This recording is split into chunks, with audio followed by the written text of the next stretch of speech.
I'm Greg Smith. I'm a member of the marketing team here at Yaskawa Motoman. For those joining us for the first time, we spotlight new products, emerging technology, and how-to topics approximately every 2 to 3 weeks. Today's topic is remote troubleshooting and diagnostics tools. Before we get started, just a couple quick notes, and then I'll introduce today's speaker.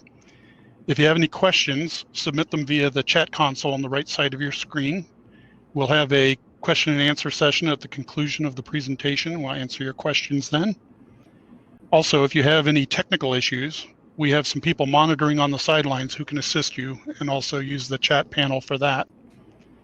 Today's presenter is Greg Morgan, Yaskawa's Manager of Software Development. And with that, I'll hand the mic off to him and we'll get going.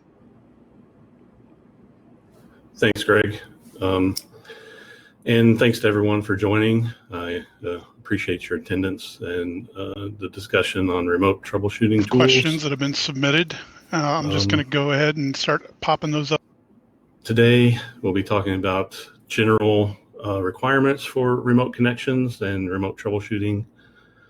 Then we'll move on to some of the tools that we have, which include Robot Manager, the remote PENDANT function, ROBOTPRO, how it can be used in remote troubleshooting, as well as MOTOSIM EG-VRC, and a few third-party tools that could help you get the connection if you're not on a local network.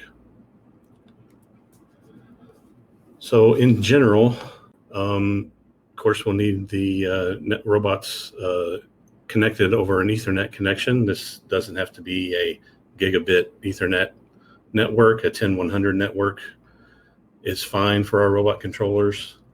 While DHCP is supported, static IP addresses are probably best for the robot controller. It makes them easier to find on the network. We're talking remote.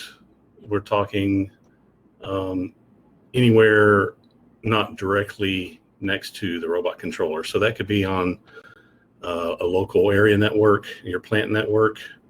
It could be in a different building in your facility that you have a VPN connection to, or it could be someone else's network that you can VPN to.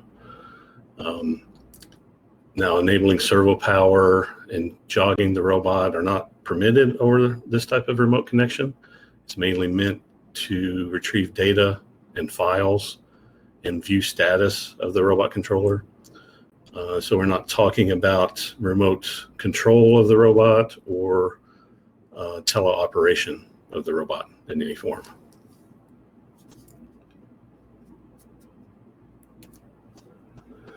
So the first tool we'll talk about is Robot Manager. Robot Manager was first developed to be a local tool. It's a PC application, connects to the robot controller via Ethernet for file and data exchange. It was meant to manage files locally. Over time, in communication with partners and customers, we enhanced the application to provide tools to allow for remote troubleshooting and diagnostics. So this application utilizes high-speed Ethernet server for our newer robot controllers, DX200 and above, and Ethernet server function for our older controllers. The good benefit of this, it doesn't require PENDANT acknowledgement to connect to the controller, so no one has to be at the controller for this application to connect. So you can connect, see the status of the robot, know that it's operating or not, in an error condition or not, and all those things without any assistance at the robot controller. Can download files, upload files, view and edit variable data. Another good feature of this program is it can have scheduled routine backups of your robot controller. So anything on your network, any robot controller in your network can be backed up at the schedule that you choose. You can view alarms and alarm history, and the compatibility of Robot Manager goes all the way back to NX100. So the NX100, DX100, DX2, FS100, YRC1000, and the YRC1000 Micro are all supported by this application. Also, Robot Manager has a security function which will allow you to dictate who can have access to what level. So basically, security breaks down to viewing. So you can view files and data, but you can't edit. You have to have a special password that the user can set up to allow data to be edited on the robot controller.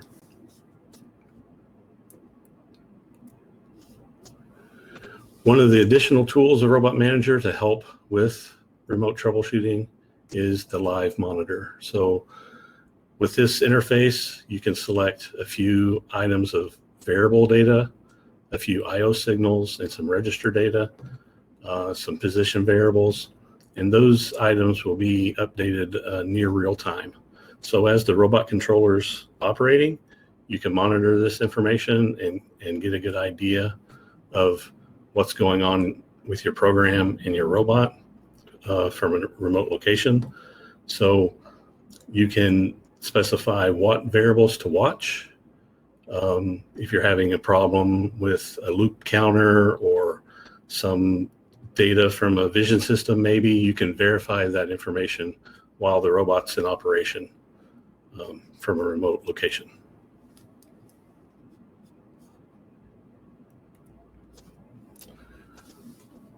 Another feature I want to point out is the job info screen.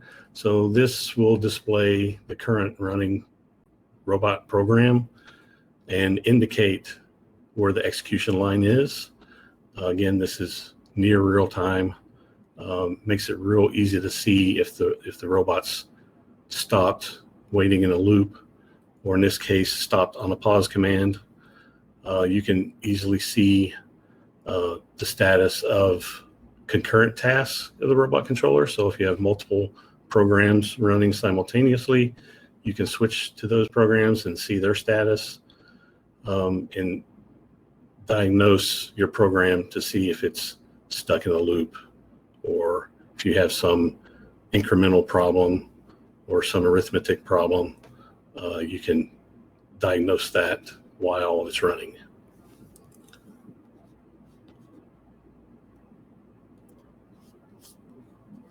The next item we're going to discuss today is the remote pendant. Now, the remote pendant function is only available on YRC1000 and YRC1000 Micro. Remote pendant allows the users to connect the robot controller using a web browser. Now, this feature is included with the YRC1000 and YRC1000 Micro. It's a secure connection, and it requires you to log in. So basically, it's mirroring and taking over the programming pendant from the web browser. So someone on the controller side will need to acknowledge your connection, and when that's acknowledged, the teach pendant at the robot controller really isn't functioning. That person can view what you're doing as you're navigating through screens and checking jobs and variables and I/O. They can watch what you're doing, but any buttons they press are not going to be active once you're connected remotely. The benefit is it displays the controller content in the pendant interface. So you're going to see a virtual teach pendant. The access buttons are grayed out. They're not enabled, so you won't be able to jog or turn on servos or anything like that. But other than that, you can navigate through the screens as you would if you were holding the teach pendant. Buttons are the same. Input methods are the same.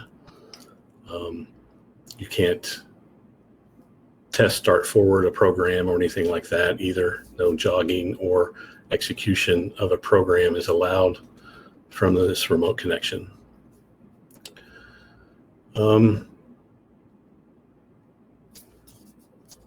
Next. Some highlights for the remote pendant. The virtual teach pendant's the same. Motion servos disabled, talked about that. And what you can do is you can confirm settings, you can watch your programs run, you can view and edit jobs. If your helper gets it in teach mode, you can make minor modifications to programs, monitor I/O, check the status, view and edit variable data. You can see alarms, look at alarm history. Alarm history is very valuable for remote troubleshooting. You can see if these events have happened over time, the same issue over and over and over repeatedly, or not.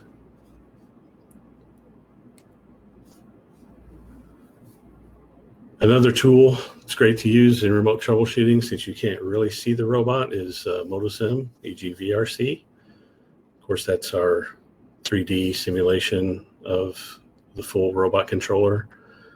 But what you can do is, if you're using Robot Manager, or you have someone send you files, you can load those into MOTOSIM EG-VRC. Or if you do have that Ethernet connection, you can use the online function, which will connect to the robot controller and construct the simulation cell based on the files from the robot controller. So it'll download the files from the robot controller, create the virtual robot, and then you can interact with the files offline in the simulation environment, perform test runs, check operations, visualize the robot motion, step through programs, see the robot posture through those steps. It's a good visualization tool as you're trying to troubleshoot. And then you can also upload and download files. So if you find a problem, find a small mistake, correct that mistake, and you can send that back down to the controller.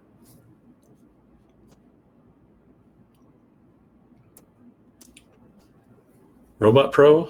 ROBOTPRO has been around a long time. People use it in lots of different ways, but for remote, it can be very helpful in remote troubleshooting because of the alarm troubleshooting database that it has.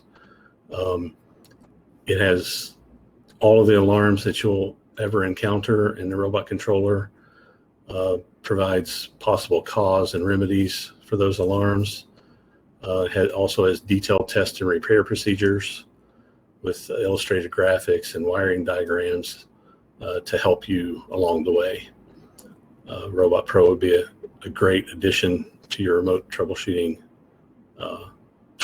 toolbox.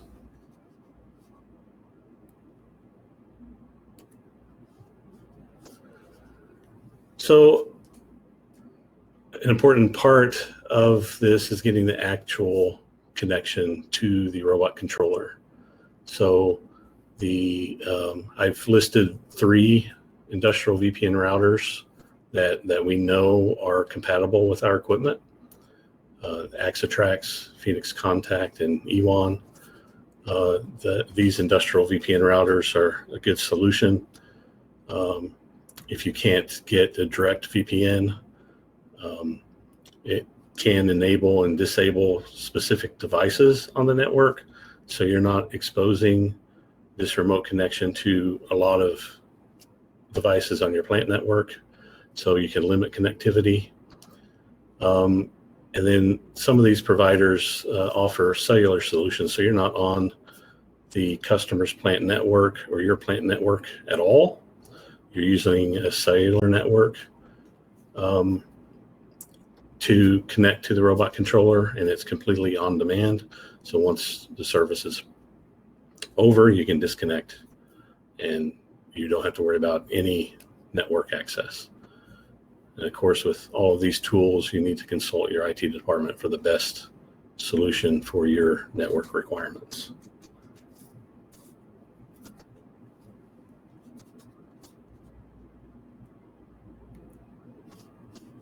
Okay, with that, I'd like to be more interactive, so I'd like to open it up for questions at this time.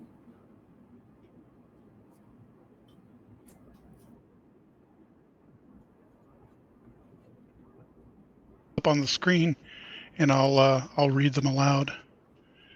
Is Robot Manager software required on a local on-site PC as well as the remote PC for enabling all available functions, for instance, uploading, downloading, monitoring, etc.?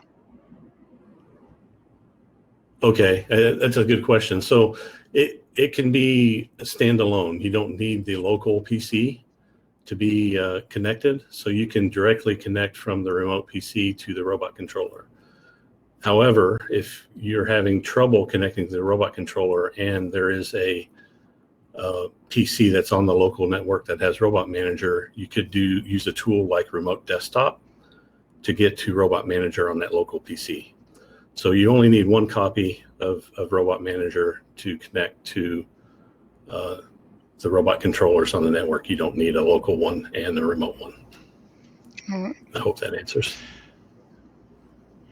Can remote pendant be used in view-only mode? Watch the operator on the pendant while they're making changes. Oh, I see. I don't believe so. It's once you take connection and control with the remote pendant, the local pendant is view only. So the local person with the physical teach pendant can view what you're doing, but their buttons are really inactive. Can I use remote pendant in management mode? No, you can't. That is a limitation. You can't reconfigure items in management mode with the remote pendant. Okay, here's another one. This is from the frequently asked questions. What can I do if I don't have a connection to the robot controller? Okay, so if you don't have an actual connection, a good tool is MOTOSIM. So you can have the person on site download files that you request, robot jobs, variable data files, welder condition files, all the files back up the robot controller, email them to you. You can load them into MOTOSIM and then view them that way. Very good. I think this next question probably was already answered when you mentioned remote desktop, but are Motoman controllers compatible with TeamViewer software for remote connection diagnostics? Yeah, sort of. So TeamViewer, you can't connect directly to the controller, but you would be able to connect to a PC connected to the controller. So if you have Robot Manager or something like that running on a local PC, you could use TeamViewer to connect to that PC to see those things operating, but you can't use TeamViewer to connect directly to the robot controller.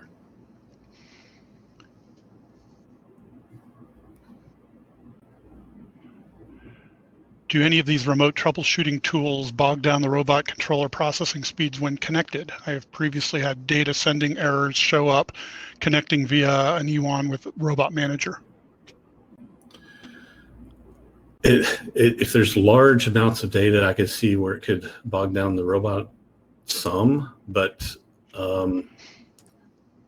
typically there's not that much data. File transfer is the worst, but typically if you're viewing I/O variables, that is restricted on how many variables you can watch at a time to limit that bandwidth, so the robot can still be operating. I would like to know more about your issue with the E1. I wonder if it's related to that or not. If you could email me after, I'd like to know more about that issue. My email is greg.morgan@motoman.com. With remote pendant, once an operator has acknowledged the remote pendant connection, can they choose to kick you off from the pendant at a later time? They can close that connection on the pendant side.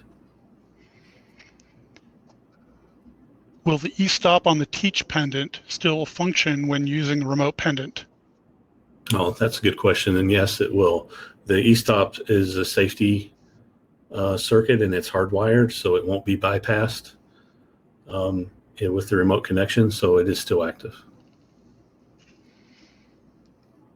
Okay, I'm just taking one last scan through the chat console, looking for any questions. This is probably last call for, oh, here's one. How can we view the robot ladder via remote connection? The best solution for that is the remote pendant.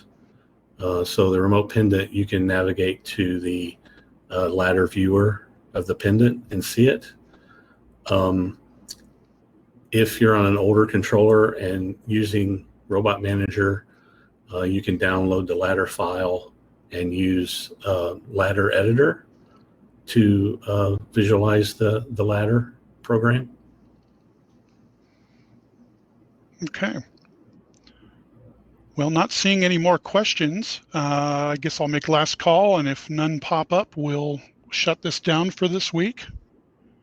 Last chance for questions. Anyone?